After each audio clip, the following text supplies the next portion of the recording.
Soundcheck Music Center. It's where you check your gear. Get ready to gear up and get smart. Soundcheck Music Center presents Tech Talk. Tech Talk, a workshop dedicated to get the basics to musicians all over the universe.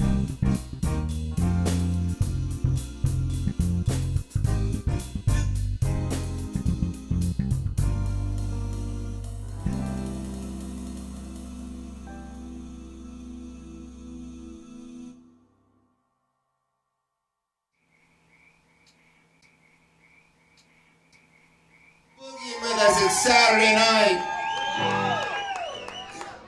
We heard Hollywood Rocks. Gotta get a couple drinks in you. I got a couple in me now. I'm starting to feel okay.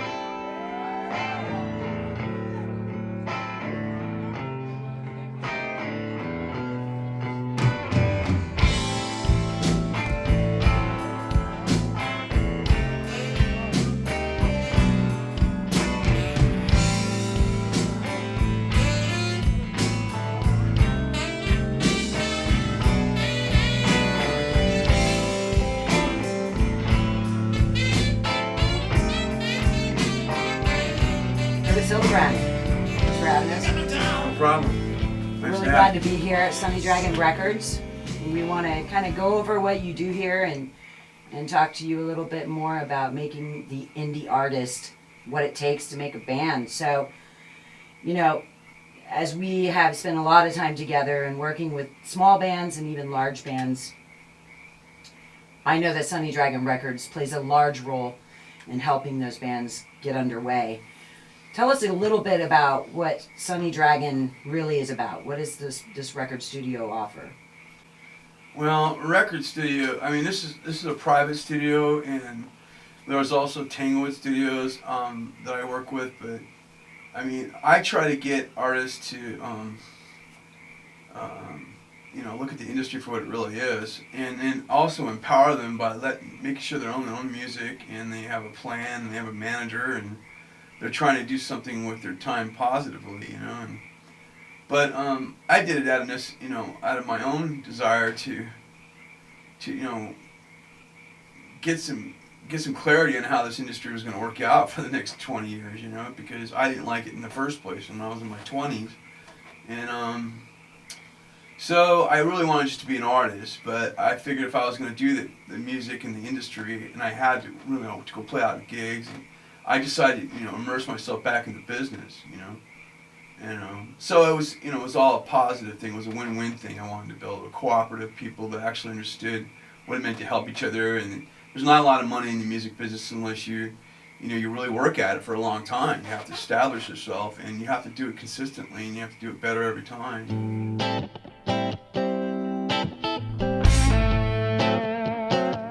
Oh yeah.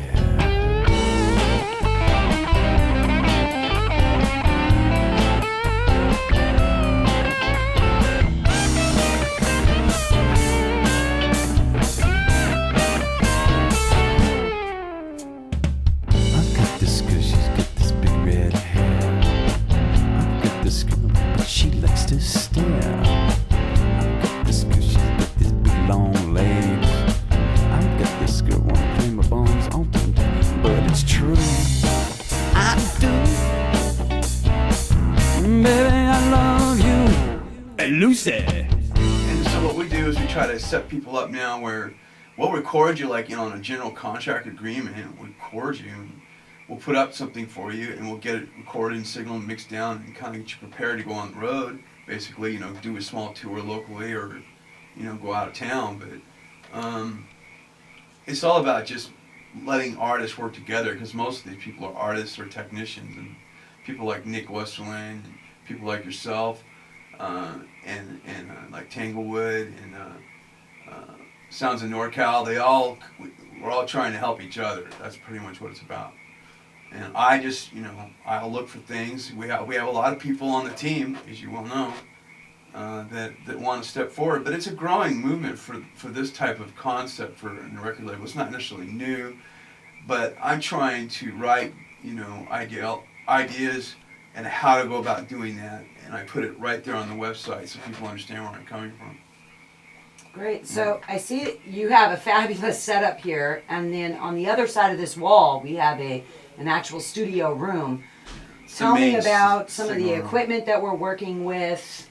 Are we all digital here? Well, this is like a digital. This is like a demo station, and you can I can kick out some pretty stuff out pretty fast here.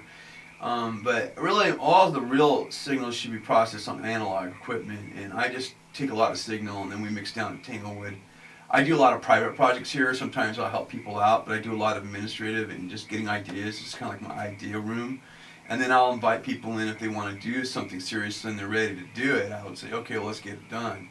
But most of the big projects will always be, I'll help out people here, but most of the time the bigger projects take place at Tanglewood. And that's where I want to take them because John is, a genius. That's what he does. That he is. But I always learn from him. You can produce out of the box pretty good here, and I'll get some new analog stuff for this. But what I'm using is Sonar X1 and up. And I got it set up right. I mean, this is a real digital station. But, mixing is such a precarious thing. I like to hear other people's opinions about a mix. And I, work with 3 or 4 engineers on a project because it just doesn't make sense not to. But, that's what we do. We'll get you started, We'll get you up and running, pretty quick. So Soundcheck Music, as they produced this, really wanted to get an idea of what it takes for a band and what is the focus that band needs to really kind of step out of the box. I know that there's a lot of home recording studios. We both know about the garage band idea. Yeah, that's kind of the beauty of, when I first started getting back into recording arts again and taking it super seriously, everybody needs to have that medium anyways. It's kind of like recording studios. Many recording studios are kind of a medium to write with now. They're just kind of that's a standard pretty much. If you're a pretty serious artist, you're going to have some type of equipment. You're going to pretty much know how to use it. Some people don't really want to deal with it, and that's okay too. But some people just use a 2-track recorder still. But it's not bad to have a home studio. If you want to get real production done, you want to go to a producer. That's what if you want the bigger sound, it's the best thing to do. And so besides making sure that they have an ability to really record their workings, what kind of other focus are we looking at for these bands and band members? What is it the one thing that you would say, if they focus on this, then that's going to help them kind of, step out of that genre of playing just gig to gig and actually kind of, getting themselves to the point. A lot of the bands we know want to play on the radio. They want to get out of the area. I mean, what does Sunny Dragon Records say to a band that says, we're ready to take that next step? What do you get them to focus on? I get them to focus on the art first, and then we just put a plan out before them and say, this is what you're really going to have to do to make any real impact on the music community.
many different things you have to think about when you do that. So when you're doing a show, it's an operation. But the art's important, the fact that you're really enjoying it together, longevity, focus on longevity, be realistic about your goals, and decide how far you really want to take something. Most people don't want to go that far, so yeah,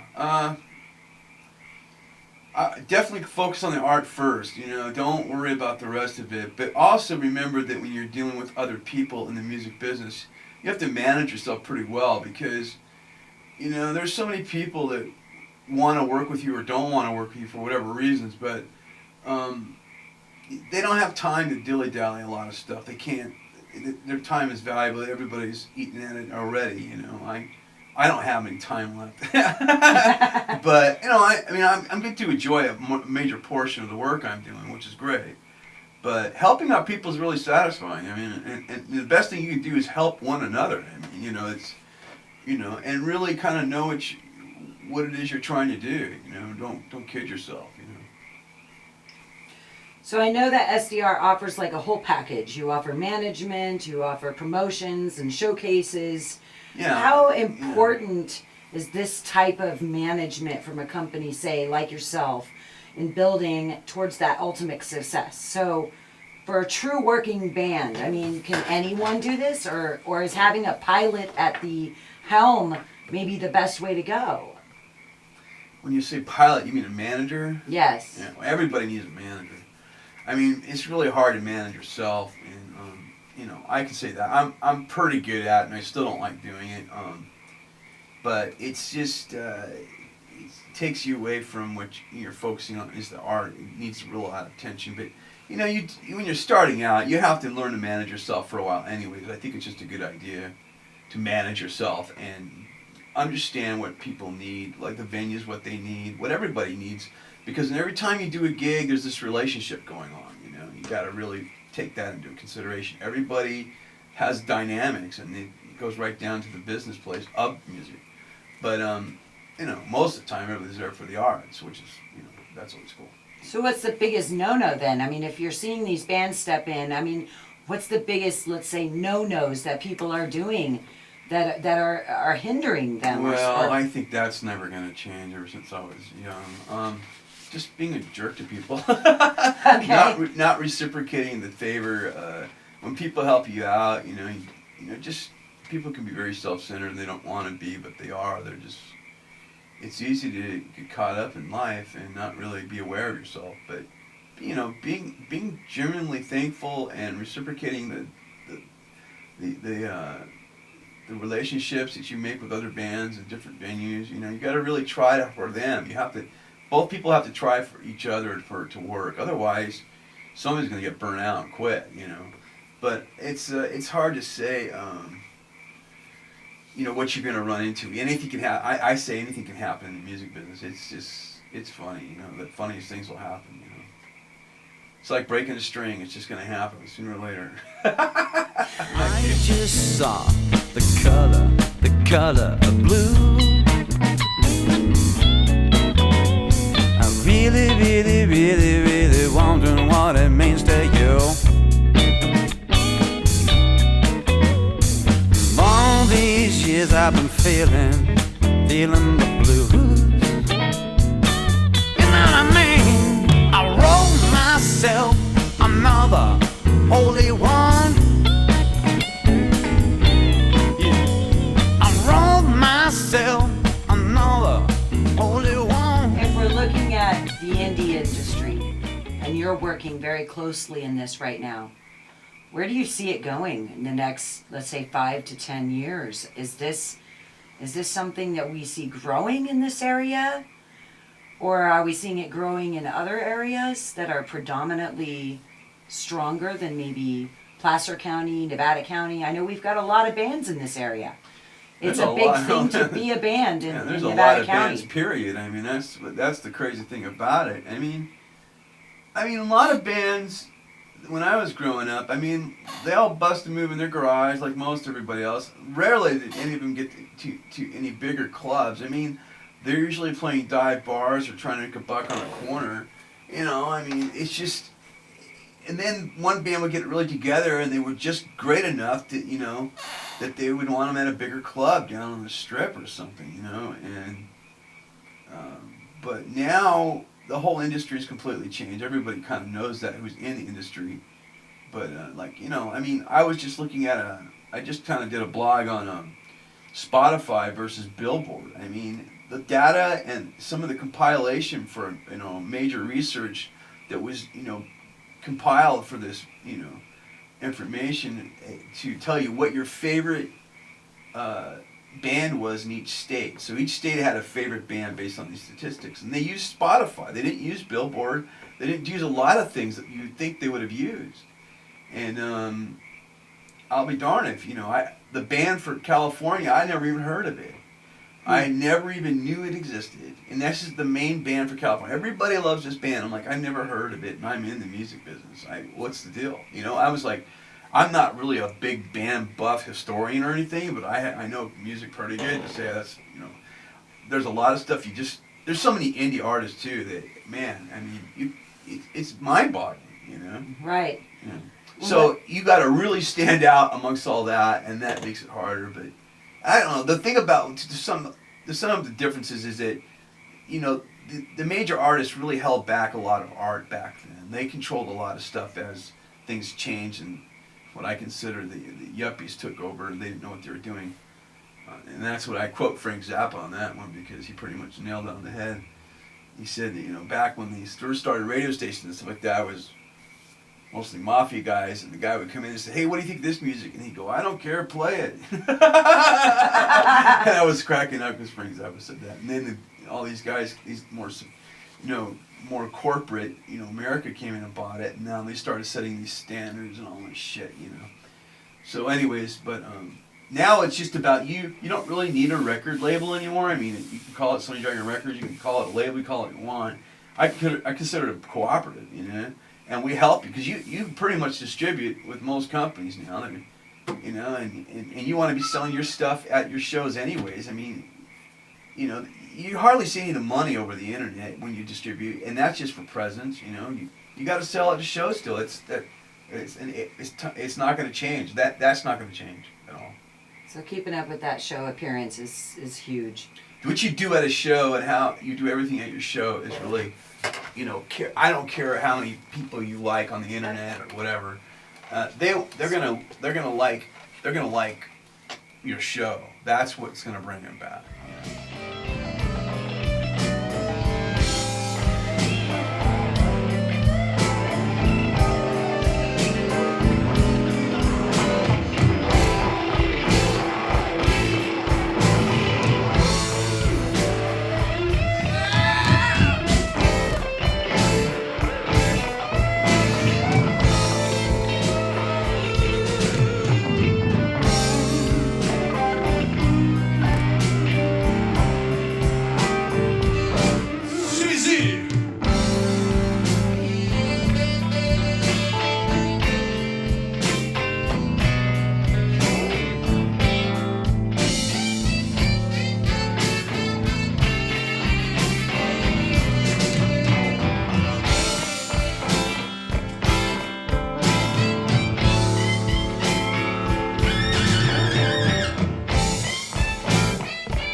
So with the internet, I mean, seemingly it seems that most of these bands, they're on Reverb Nation, they're on Facebook, Billboard, like you said, maybe using something like Spotify.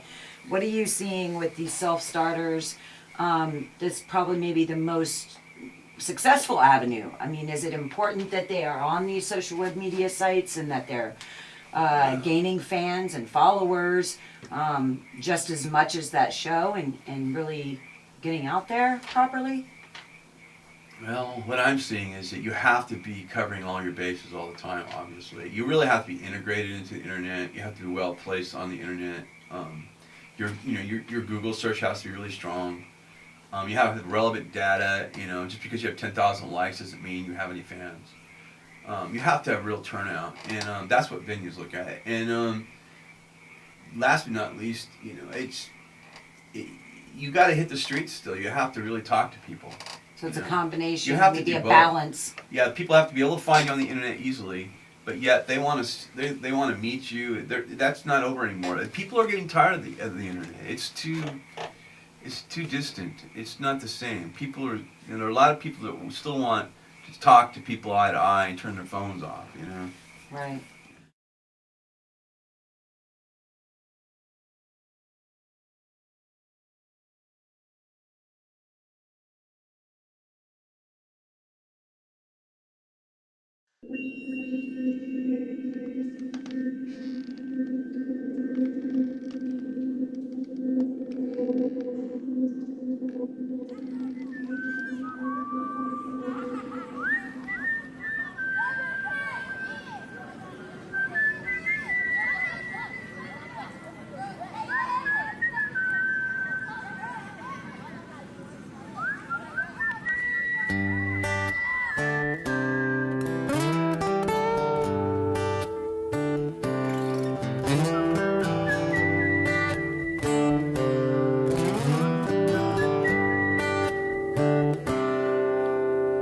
Shanna, what did you see? Was it different? And will we believe? Shanna, what did God say? Bet you're here every single day.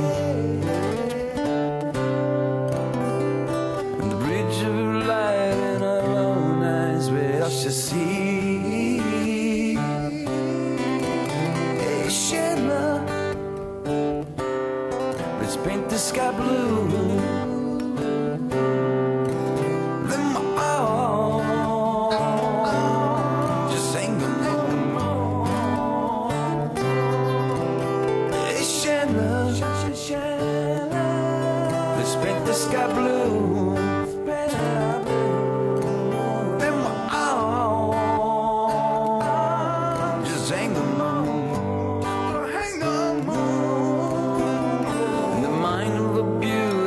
Child that we are to see.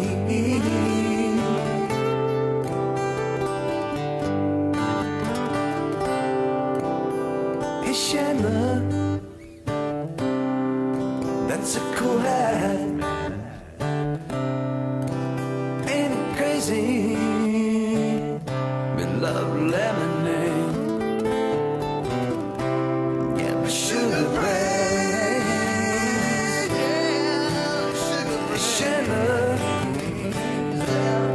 Let's paint the sky blue. Then my all just hang on.